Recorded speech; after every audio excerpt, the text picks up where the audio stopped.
Hello friends, welcome back to Pragati Mantra classes. My name is Shivangi Agarwal and I'm your mentor for upcoming TET examinations. So students, जैसे कि last class में हम लोगों ने देखा intelligence यानी कि बुद्धि के बारे में और हमने उसके बारे में कुछ आइडिया लिया, लेकिन हम देखिए जैसे जैसे हमारी बुद्धि की बातें आगे बढ़ती गई तो बहुत सारे साइकोलॉजिस्ट ने इसकी नीड फील करी कि अब हमें इसके बारे में कुछ सिद्धांत देने होंगे। अगर हमें बुद्धि को अच्छे तरीके से समझना है तो उसके बारे में हमें कुछ उसके कैरेक्टरिस्टिक्स बताने होंगे, उसकी विशेषताएँ बतानी होंगी।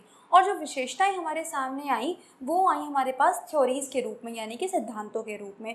अब कुछ साइकोलॉजिस्ट ऐसे हुए जिन्होंने इन थ्योरीज को भी फर्दर दो पार्ट्स में डिवाइड करा, जिसको हम जानते हैं, एक को हम जानते हैं स्टूडेंट्स फैक्टर बेसिस के नाम से, यानी कि जो उन्होंने फैक्टर्स के बेसिस पे दी, यानी कि जिसे हम बोलते हैं कारकों के आधार पर दी। और दूसरा उन्होंने दी प्रोसेस बेसिस पर, यानी कि प्रक्रिया के आधार पर। तो अभी हम आज की क्लास में जो देखने वाले हैं वो हम देखने वाले हैं फैक्टर बेसिस थ्योरी कि फैक्टर के आधार पर कौन कौन सी थ्योरी हमें मिली। अब इसमें जो सबसे पुरानी और सबसे ओल्डेस्ट थ्योरी जिसको हम मानते हैं वो हम मानते हैं बिने साइमन की थ्योरी। वो क्या थी? एल्फ्रेड बिने ने क्या थ्योरी दी, जो कि जिन्हें हम इंटेलिजेंस टेस्ट के फादर भी मानते हैं। उन्होंने हमें सबसे पहले दी one factor theory, one factor theory, या फिर जिसको हम यूनिफैक्टर थ्योरी के नाम से भी जानते हैं, यूनिफैक्टर थ्योरी। और अगर मैं इसकी हिंदी में बात करूं तो इसे हम बोलते हैं एक कारक सिद्धांत, एक कारक सिद्धांत। ध्यान रखिए इस थ्योरी से बहुत ज़्यादा क्वेश्चन में पूछे नहीं जाते, बस ज़्यादा से ज़्यादा क्वेश्चन आपसे ये पूछा जाएगा कि जो वन फैक्टर थ्योरी है वो किसने दी। तो ध्यान रखिएगा ये दी थी हमें एल्फ्रेड बिने के द्वारा। और इसमें इन्होंने जो इम्पोर्टेंट बात करी, जो उन्होंने सबसे पहले कॉन्सेप्ट लेकर आए वो ये लेकर आए जनरल इंटेलिजेंस का, जनरल इंटेलिजेंस यानी कि सामान्य बुद्धि, सामान्य बुद्धि, जिसे कि इन्होंने नाम दिया जी फैक्टर। और इसीलिए इस थ्योरी का नाम भी इन्होंने क्या रखा? यूनिफैक्टर, यानी कि एक ही कारक था इनके पास, इसलिए इन्होंने क्या रखा? इसका नाम जी फैक्टर नाम रखा। अब देखो स्टूडेंट्स, इन्होंने जो वन फैक्टर थ्योरी थी इसमें क्या बोला? इन्होंने कहा कि जितनी भी हमारे पास जो हमारी इंटेलिजेंस होती है उसका केवल एक ही रूप होता है और वो होता है हमारे पास हमारा जी फैक्टर। और इसी जी फैक्टर को इन्होंने बोला कि जितनी भी हमारे पास बुद्धि होती है वो सारी की सारी इसमें इंक्लूडेड होती हैं। और मेनली जो इन्होंने इसको नाम दिया वो था कॉमन सेंस, कॉमन सेंस, यानी कि जो हम कहते हैं ना कि इस बच्चे की कॉमन सेंस बहुत अच्छी है, इस पर्सन को कॉमन सेंस बहुत अच्छा है, जो बातों में से किसी बात को निकाल सके, चीज़ों को ऑब्जर्व कर सके, उसी को इन्होंने नाम दिया था जी फैक्टर। सबसे पुरानी थ्योरी है, याद रखिएगा, ओल्डेस्ट। क्वेश्चन ज़्यादा नहीं पूछे जाते हैं, बस क्वेश्चन आपसे अगर पूछेगा तो वो यही पूछेगा कि वन फैक्टर थ्योरी किसने दी थी, या फिर अगर हम सबसे पुरानी थ्योरी की बात करें, ठीक है, तो वो कौन सी थी? हमारी एल्फ्रेड बिने के द्वारा दी गई थ्योरी। इसी तरीके से अब हम चलते हैं टू फैक्टर थ्योरी की तरफ। तो देखिए स्टूडेंट्स, जो टू फैक्टर थ्योरी थी यानी कि जिसे हम जानते हैं द्विकारक सिद्धांत के नाम से, ये दी थी हमें चार्ल्स स्पीयरमैन ने। ठीक, अब देखो जैसे नाम से हमें समझ में आ रहा है कि यहाँ पे दो फैक्टर होने चाहिए, तो इन्होंने यही कहा कि जो हमारी बुद्धि होती है, जो हमारी बुद्धि की संरचना होती है यानी कि उसका स्ट्रक्चर होता है, वो केवल दो पार्ट्स में डिवाइड होता है, दो कारकों पर बेस्ड होता है, जिसे उन्होंने नाम दिया जी फैक्टर और एक को उन्होंने नाम दिया एस फैक्टर। अभी जी फैक्टर क्या है? जी फैक्टर ये वही है जो कि बिने ने दिया था, यानी कि जनरल इंटेलिजेंस। और ये जो एस फैक्टर था ये था students special intelligence, special factor, और ये था हमारे पास जनरल इंटेलिजेंस। अब इनका क्या मानना था, स्पीयरमैन का क्या मानना था कि एक तो होता है हमारे इंटेलिजेंस में, हमारी बुद्धि में जी फैक्टर, और एक होता है एस फैक्टर, यानी कि एक होता है हमारे में सामान्य कारक और एक होता है हमारे अंदर विशिष्ट कारक। तो देखिए ये कुछ इस तरीके से काम करता है। मान लीजिए एक है हमारे पास इस तरीके से जी फैक्टर, ठीक है। अब छोटे छोटे हमारे पास क्या होते हैं? इस तरीके के एस फैक्टर्स होते हैं। अब ये एस फैक्टर काम किस तरीके से करेंगे, यानी कि जो विशिष्ट कारक होंगे किस तरीके से काम करेंगे? अब मान लो अगर किसी बच्चे में हम कहते हैं न्यूमेरिकल एबिलिटी है, मतलब उसकी मैथमेटिकल रीजनिंग जब उसे लगानी होगी, तो क्या मान लिया हमने कि ये वाला जो एस फैक्टर है ये इन दोनों के जी जनरल फैक्टर के साथ मिलेगा और काम करेगा। फिर ऐसे अगर किसी बच्चे के अंदर म्यूजिकल एबिलिटी है तो क्या हुआ, मान लो ये जी फैक्टर आया और इसके साथ इसने ये वाला हमारे पास एस फैक्टर जोड़ दिया। अब मान लो इसी तरीके से उसको एक्टिंग की दिखानी है तो ये वाला फैक्टर आया और जनरल फैक्टर आया। तो इसका मतलब इन्होंने क्या कहा कि हमारी बुद्धि के अंदर, हमारी इंटेलिजेंस के अंदर दो प्रकार के कारक होते हैं। एक जनरल जो कि सारी हमारी जितनी भी क्रियाएं होती हैं, जितने भी हमारे एक्शंस होंगे उन सब में इंक्लूड रहेगा, और दूसरे होते हैं हमारे पास विशिष्ट कारक। विशिष्ट कारक का काम क्या होता है कि अगर मान लो कि मुझे कोई रीजनिंग लगानी है, तर्क शक्ति लगानी है, तो एक स्पेशल फैक्टर आएगा, जनरल फैक्टर के साथ मिलेगा और वो कार्य करेंगे। फिर अगर मान लो तर्क शक्ति के साथ साथ ही मुझे अपनी इमेजिनेशन पावर भी लगानी है तो क्या हुआ कि दूसरा हमारे पास एस फैक्टर आएगा और जनरल फैक्टर वहाँ पर भी निहित रहेगा, उसके अंदर ही रहेगा, और वो दोनों मिलके काम करेंगे। तो इस तरीके से इन्होंने समझाया कि ये जो जी और एस फैक्टर होते हैं ये मिलके जितनी भी हमारी इंटेलेक्चुअल क्रियाएं होती हैं उन सब पर काम करते हैं। लेकिन अब इसी के साथ इन्होंने जी फैक्टर को ज़्यादा इंपॉर्टेंस दी और इसको इन्होंने एक और नाम से जाना जिसको हम बोलते हैं मेंटल एक्शंस। मेंटल एक्शंस यानी कि मानसिक क्रियाएं। याद रखेंगे ये छोटी छोटी चीज़ें ही एग्जाम में आपसे पूछ ली जाती हैं कई बार। इसको क्या नाम दिया इन्होंने, मानसिक क्रियाएं। अब देखो जी फैक्टर के बारे में इन्होंने कुछ और स्पेशल बातें बताई। क्या इन्होंने कहा, ये जो जी फैक्टर होता है ना ये बच्चे के अंदर इनेट होता है, मतलब ये जन्मजात ही बच्चे के अंदर होगा, और इस जी फैक्टर पे, इस सामान्य कारक पर किसी भी तरह का टीचिंग का, किसी भी तरह की ट्रेनिंग का, किसी भी तरह के हमारे पास्ट एक्सपीरियंस का कोई भी प्रभाव नहीं पड़ता। मतलब जितना जी फैक्टर किसी बच्चे के पास जन्मजात के समय होता है उतना ही उसके पास उस समय पर होता है जब उसकी मृत्यु होने वाली होती है। मतलब इस जी फैक्टर में कभी भी किसी भी तरीके का परिवर्तन हमारी किसी भी क्रिया की वजह से नहीं आ सकता।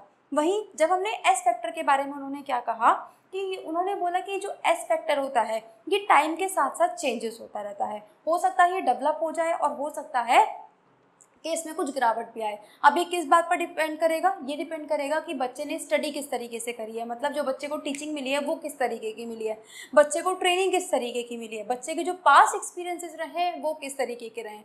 मतलब इन्होंने कहा कि जो एस फैक्टर है हमारे पास, यानी कि जो विशिष्ट कारक है, ये टोटली हमारा एनवायरमेंट पे यानी कि हमारे पर्यावरण पर आधारित होता है, और जो जनरल फैक्टर होता है ये पूरा का पूरा वंशानुक्रम पर आधारित होता है। इसमें हमारे टाइम के साथ चेंजेस आ सकते हैं, पर जी फैक्टर में हमारे पास टाइम के साथ कोई चेंजेस किसी भी प्रकार का आपको देखने को नहीं मिलेगा। तो ये इन्होंने दिया जी और एस फैक्टर के बारे में। फिर धीरे धीरे जब इन्होंने अपनी स्टडीज़ को और सर्च किया, ठीक है, इन्होंने अपनी इसी थ्योरी को और आगे बढ़ाया, और इसी के साथ इन्होंने एक और थ्योरी बनाई यहाँ पे जिसको हम बोलते हैं 3 फैक्टर थ्योरी। हो सकता है आपको शायद ये ना देखने को मिले कहीं पे, पर आप ये बात याद रखेंगे क्योंकि क्वेश्चन पूछ लिया जाता है कि वो कौन से साइकोलॉजिस्ट थे जिन्होंने 3 फैक्टर थ्योरी यानी कि त्रिय कारक सिद्धांत को भी प्रतिपादित किया था। तो ध्यान रखिएगा ये भी चार्ल्स स्पीयरमैन थे, और जो इनकी 3 फैक्टर थ्योरी का नाम था वो था GS थ्योरी। GS थ्योरी, इस तरीके से आप इस बात को याद रखेंगे। अब देखिए स्टूडेंट, ये जो हमारे पास जी और एस फैक्टर थे इन्होंने कुछ और बातें भी बताई इसके बारे में। इन्होंने कहा कि जो जी फैक्टर होता है ना ये हमेशा आपके पास फिक्स्ड रहेगा। फिक्स्ड रहने का मतलब ये है कि अगर मैं कहती हूँ मेरे पास बचपन में जी फैक्टर 10 था तो मेरे पास अभी भी वो 10 होगा और आगे आने वाले टाइम में भी 10 होगा। लेकिन इसका ये मतलब नहीं है कि आप सब में भी वो जो फैक्टर है वो 10 होगा। हो सकता है आप में वो फैक्टर 12 हो सकता है 8 हो सकता है 9 हो। इन्होंने इसका मतलब ये कहना चाहा कि ये फिक्स तो होता है लेकिन किसी एक पर्सन के लिए फिक्स्ड होता है, ऐसा नहीं है कि ये सभी के लिए फिक्स्ड है। ये चीज़ इन्होंने बोली। अब एस फैक्टर के बारे में इन्होंने क्या चीज़ बोली कि स्पेशल बात कि जैसे मान लो हमारे पास एस फैक्टर है कि किसी एक बच्चे में एस फैक्टर है लैंग्वेज को लेके, मतलब वो जो बच्चा है बहुत सारी लैंग्वेजेस में बात कर सकता है, उसने बहुत सारी लैंग्वेजेस सीखी हुई हैं। तो इसका ये मतलब नहीं है कि वो बच्चा डांस में भी अच्छा होगा, या इसका ये मतलब नहीं है कि उसकी रीजनिंग पावर भी उतनी अच्छी होगी। तो इन्होंने कहा कि डिफरेंट एस फैक्टर हमारे पास हो सकते हैं, लेकिन उनकी मात्रा डिपेंड करती है बच्चे की टीचिंग, बच्चे की ट्रेनिंग, बच्चे की पास्ट एक्सपीरियंसेस पर। तो ये दो चीज़ें हमें और ध्यान रखनी है।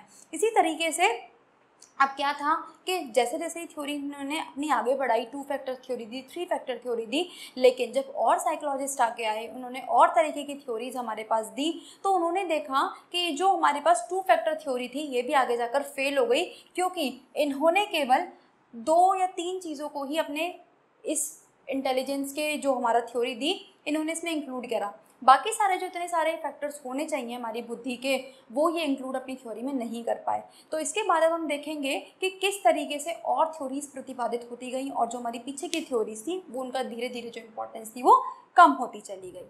तो देखिए स्टूडेंट्स, अब हम देखते हैं थर्स्टन ग्रुप फैक्टर थ्योरी को, जिसको कि हम एक और नाम से जानते हैं प्राइमरी मेंटल एबिलिटी थ्योरी, और हिंदी में इसको बोला जाता है थर्स्टन का समूह कारक सिद्धांत। अब इस थ्योरी में इन्होंने क्या कहा कि जो अभी तक स्पीयरमैन ने और बिने ने जनरल इंटेलिजेंस और स्पेशल इंटेलिजेंस की बात करी थी, इन्होंने उन सारी चीज़ों को नकार दिया, इन्होंने उन सारी चीज़ों को मना कर दिया। तो इन्होंने क्या किया स्टूडेंट्स, जो हमारे पास स्पीयरमैन ने और बिने साइमन साहब ने क्या दिया था हमें कि जी फैक्टर और एस फैक्टर के बारे में बात करी, उन सबको इन्होंने मना कर दिया। बल्कि इन्होंने क्या कहा कि जो हमारे पास मेंटल एबिलिटीज़ होती हैं उन सब में क्या होता है, एक हमारे पास कॉमन मेंटल ग्रुप होता है, जिसके बेसिस पे क्या होता है कि हमारे जो सारी चीज़ें होती हैं, हमारी जितनी भी मेंटल क्रियाएं होती हैं वो सारी परिपूर्ण हो पाती हैं। लेकिन अब इन्होंने एक चीज़ नई बताई अपनी थ्योरी में। क्या बताया इन्होंने कि मान लीजिए फॉर एग्जांपल एक छोटा बच्चा है, ठीक है, अभी उसने क्या करा है कि साइकिल चलाना सीखा है, फिर थोड़े टाइम बाद उसने क्या करा है, उसने स्कूटी चलाना सीखा है, फिर थोड़े टाइम बाद क्या करा, उस बच्चे ने बाइक चलाना भी सीख लिया, और थोड़े टाइम बाद क्या हुआ कि उसने कार चलाना भी सीख लिया। तो अब ये जितने भी हमारे एक जैसे काम करने वाले होंगे सारी चीज़ें, तो उसके माइंड के अंदर एक ग्रुप बन गया, किसके नाम से, ड्राइविंग के नाम से, ड्राइविंग के नाम से।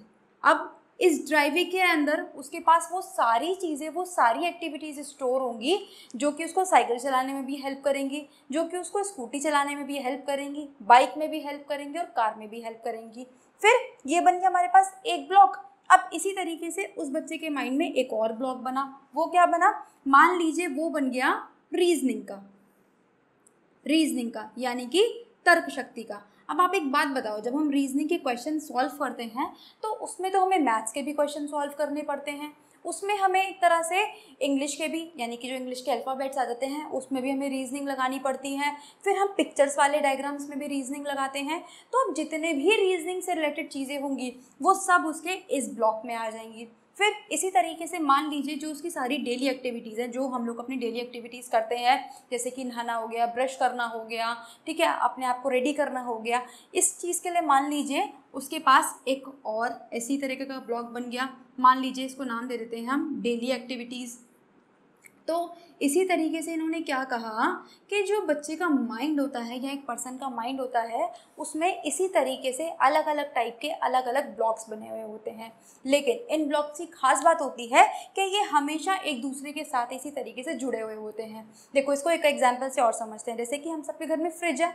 अब फ्रिज में ऐसा तो नहीं है ना कि हम खाली सब्जियां ही रखते हैं, हम फ्रिज में दूध भी रखते हैं, हम फ्रिज में सब्जियां भी रखते हैं, हम उसमें फ्रूट्स भी रखते हैं, हम उसमें बर्फ़ को भी जमाते हैं, ठीक है, और हम उसमें दही भी रख सकते हैं, और हम उसमें जो हमारा स्टोर करा हुआ खाना होता है, आटा होता है, हम उसमें बहुत सारी चीज़ें स्टोर कर सकते हैं। तो अब एक फ्रिज ने क्या काम करा, एक फ्रिज के अंदर हमने बहुत सारा सामान रखा और सारा एक दूसरे से इंडिपेंडेंट है, सारा एक दूसरे से स्वतंत्र है और उसके अंदर स्टोर भी है। तो इसी तरीके से थर्स्टन साहब ने भी ये बात बोली कि हमारे माइंड के अंदर सारी चीज़ें अलग अलग होती हैं और ऐसा भी नहीं है कि वो एक दूसरे से इंटर रिलेटेड है और ऐसा भी नहीं है कि वो एक दूसरे से बिखरी हुई हैं। मतलब वो एक साथ तो रहेंगी लेकिन उनका अपना इंडिपेंडेंट अस्तित्व होता है, उनकी अपनी इंडिपेंडेंट पहचान होती है। यही चीज़ थर्स्टन साहब ने अपनी ग्रुप फैक्टर थ्योरी में दी और इसी के साथ इन्होंने क्या दिए, 7 तरह के फैक्टर्स भी बताए।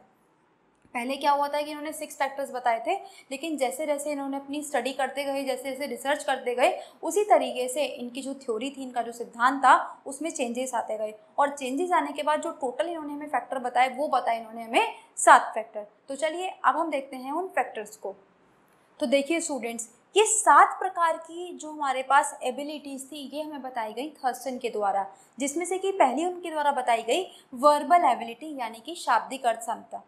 इसमें क्या बताया गया कि बच्चा जो है वो किसी वर्ड को या किसी सेंटेंस को कितनी तेज़ी से उसका मीनिंग समझ सकता है सुनने के बाद उसको बोला गया हमारे पास वर्बल एबिलिटी। नाम से ही समझ में आ रहा है कोई चीज़ वर्बली हमने बोली है, किसी चीज़ को हमने सिर्फ बोला है या फिर सिर्फ दिखाया है, बच्चे ने उसको ना तो नोट करा है ना ही अपनी तरफ से कुछ चीज़ें प्रोड्यूस करी हैं। मतलब जैसे कि जो हमारी स्किल्स होती थी, आपने देखा होगा, एक हमारे पास होती थी रीडिंग, राइटिंग, फिर हमारे पास क्या होती थी, लिसनिंग, है ना।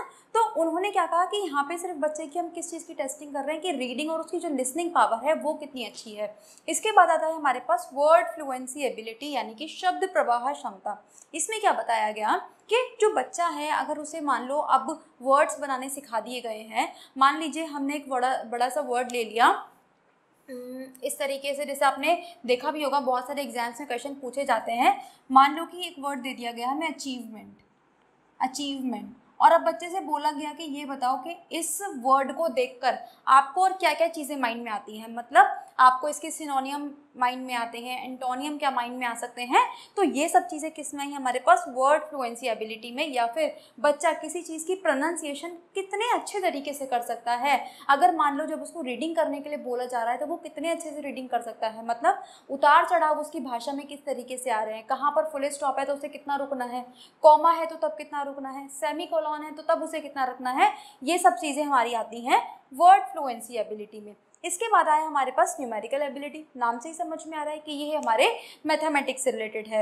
इसमें ये चेक किया जाता है कि बच्चा कितनी तेज़ी से और कितनी एक्यूरेसी के साथ, दोनों चीज़ें मैटर करती हैं यहाँ पे, एक्यूरेसी भी और स्पीड भी, दोनों चीज़ें, कि वो कितनी तेज़ी से और कितनी अच्छी स्पीड से किसी क्वेश्चन को सॉल्व कर सकता है। नेक्स्ट आता है हमारे पास रीजनिंग एबिलिटी यानी कि उसकी तर्क शक्ति कितनी अच्छी है, वो जो अपना तर्क है, हम केवल यहाँ पे किताब कॉपी वाली बात नहीं कर रहे हैं बल्कि रियल लाइफ में भी वो अपने तर्क कितने अच्छे तरीके से दे सकता है, उन सब चीज़ों के बारे में बात कर रहे हैं। मान लो कि अगर जैसे लड़कियों को बोला जा रहा है घर में कि भाई पर्दा करो, ठीक है, या फिर आपको बाहर नहीं जाना, तो वो उस चीज़ में लोगों को अपने आप को डिफेंड कर सकें कि भाई लड़कियों को बाहर क्यों नहीं जाना। मतलब एक तरह से यहाँ पे तर्क में जो हमारे डिबेट कॉम्पिटिशन्स होते हैं वो भी इंक्लूड हो जाएंगे। आप इस रीजनिंग को उस रीजनिंग की तरह नहीं लेंगे कि जो हमारे एग्जाम्स में हमसे पूछी जाती है, नहीं, ये वो रीजनिंग है जो रियल लाइफ में भी बच्चा कितने अच्छे तरीके से उसको यूज़ कर सकता है।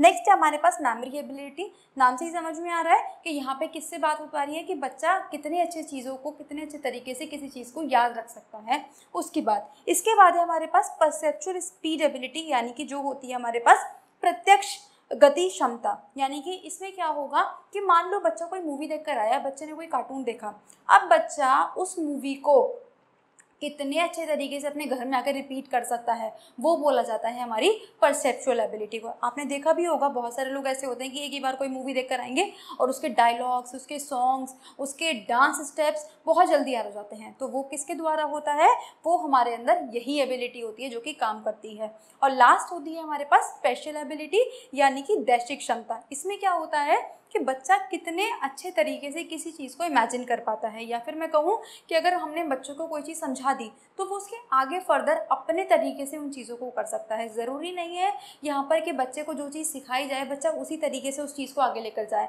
यहाँ पे बच्चा अपना खुद का माइंड भी लगाएगा, ठीक है, और खुद अपने तरीके से उस क्वेश्चन को या फिर उस प्रॉब्लम को सॉल्व कर सकता है। तो इसे बोला गया हमारे पास स्पेशल एबिलिटी। तो ये था स्टूडेंट्स हमारे पास थर्सन ग्रुप फैक्टर थ्योरी, जिसे हम बोलते हैं प्राइमरी मेंटल एबिलिटी। और ध्यान रखिए स्टूडेंट्स, इसे प्राइमरी मेंटल एबिलिटी इसलिए बोला गया क्योंकि थर्सन ने ही आगे चलकर एक PMA टेस्ट भी डेवलप करा था, यानी कि जिसे हम बोलते हैं प्राइमरी मेंटल एबिलिटी टेस्ट। इसीलिए इस थ्योरी को हमने प्राइमरी मेंटल एबिलिटी के नाम से भी जाना। तो चलिए अब हम चलते हैं नेक्स्ट थ्योरी की तरफ। तो देखिए स्टूडेंट, जो हम नेक्स्ट थ्योरी देखने वाले हैं वो उसका नाम है मल्टी फैक्टर थ्योरी, जिसको हम बोलते हैं बहुकारक सिद्धांत, और ये हमें दिया गया थॉर्नडाइक साहब के द्वारा।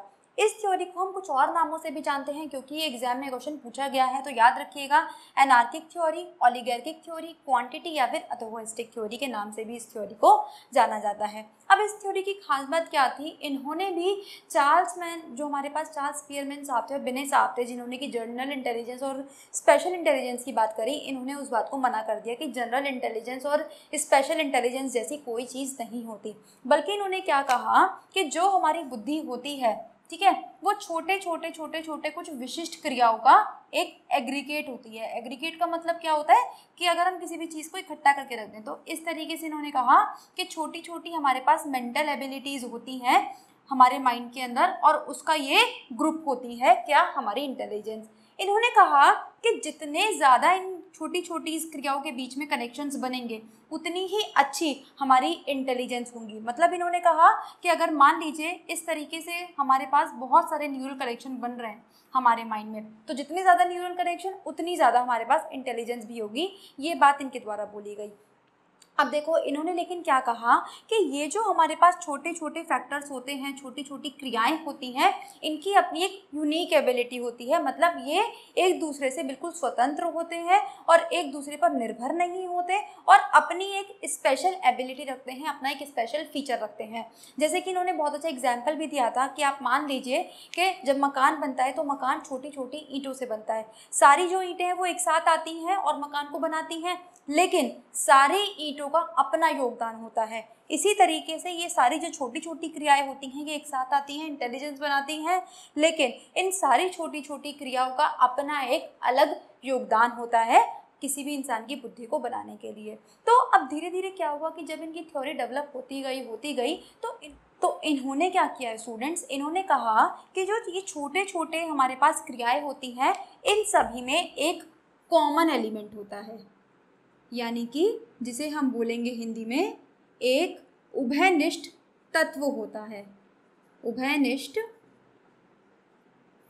तत्व होता है, जिसकी वजह से हुआ क्या, जब इनकी थ्योरी पूरी तरीके से डेवलप हो गई तो ऐसा लगने लगा कि इन्होंने भी जनरल इंटेलिजेंस की और स्पेशल इंटेलिजेंस की बात कर दी है। कैसे? क्योंकि वहाँ पे भी तो यही बोला गया था कि जितने भी हमारे पास स्पेशल हम कोई भी एक्टिविटी करते हैं तो उसमें एक कॉमन एलिमेंट रहता है और एक स्पेशल एलिमेंट रहता है। इन्होंने भी यही बात बोल दी कि जो छोटी छोटी क्रियाएँ हैं इन सब में कोई ना कोई एक कॉमन एलिमेंट ज़रूर मिलेगा आपको देखने को। तो बहुत धीरे बिल्कुल लास्ट में आते आते जो इनकी थ्योरी थी वो कहीं ना कहीं जीएस फैक्टर थ्योरी जो कि चार्ल्स स्पिरमैन साहब ने दी थी उनकी तरह कंपेयर होने लगी। अब इन्होंने क्या किया, इनकी जो थ्योरी की एक अलग खास बात क्या थी, इन्होंने अपनी जो इंटेलिजेंस की थ्योरी थी इन्होंने कहा कि बुद्धि के हमारे पास 4 एस्पेक्ट होते हैं, यानी कि हमारे पास जो हमारी इंटेलिजेंस होती है उसके 4 पक्ष होते हैं। अब उन पक्ष का नाम क्या क्या था वो देखते हैं। तो जो उन्होंने 4 पक्ष दिए स्टूडेंट्स उनका नाम था लेवल, रेंज, एरिया और स्पीड। अब देखो इसको आप समझने का सबसे अच्छा तरीका आप ऐसे मान लो कि लेवल का मतलब क्या है कि यहाँ पर जो बच्चा है वो किस क्लास में है, वो किस स्टैंडर्ड में है, उसको हमने मान लिया कि उस बच्चे का लेवल क्या है। फिर रेंज का मतलब क्या है कि वो बच्चा कितने सारे सब्जेक्ट्स को कवर अप कर पा रहा है, वो हो गई उसकी रेंज, मतलब नंबर ऑफ सब्जेक्ट्स कवर्ड, ये क्या बन गई उसकी रेंज। अब एरिया क्या हो गया, एरिया का मतलब है इन दोनों का टोटल, मतलब बच्चा किस क्लास में है और कितने सब्जेक्ट्स को एक साथ कवर कर पा रहा है, ये बन गया उसका एरिया। तो अब जो 6th क्लास का बच्चा है ज़रूरी नहीं है कि वो सारे सब्जेक्ट्स को इक्वली टाइम दे पा रहा हो या इक्वली उसका उन सब में इंटरेस्ट हो, जिसकी वजह से हो सकता है कि उसका एक सब्जेक्ट में नंबर ज़्यादा हो और दूसरे सब्जेक्ट में उसके नंबर जो है वो कम हो सकते हैं। तो इसी चीज़ को उन्होंने क्या बोला, एरिया। और लास्ट में आती है स्पीड, यानी कि जो हमारी गति है अपने आंसर्स को देने की वो कितनी अच्छी है उस बच्चे की, ये देखा जाता है। तो इन्होंने बताया हमारे पास जो हमारी बुद्धि होती है वो इस तरीके से 4 एस्पेक्ट्स में डिवाइड होती हैं। तो स्टूडेंट्स आज हम लोगों ने देखी 4 थ्योरी, बिने साहब की, चार्ल्स स्पियरमैन की, फिर हमने देखी थर्स्टन की और फिर हमने देखी थॉर्नडाइक की। आई होप आपको ये चारों थ्योरी अच्छी लगी होंगी, समझ में आई होंगी। तो अगर अच्छी लगी हैं तो उसको लाइक करना ना भूलें, ज़्यादा से ज़्यादा शेयर करना ना भूलें, और अगर चैनल पर नए हैं तो सब्सक्राइब कर दें, बेल आइकन को हिट कर दें ताकि आने वाले सारे नोटिफिकेशंस आपको टाइम से मिलते रहें। किसी डाउट या डिस्कशन के लिए आप हमारा टेलीग्राम चैनल ज्वाइन कर सकते हैं जिसका लिंक आपको डिस्क्रिप्शन बॉक्स में दिया हुआ है। तो मिलते हैं कुछ और थ्योरीज के साथ नई क्लास में, तब तक पढ़ते रहिए। All the very best.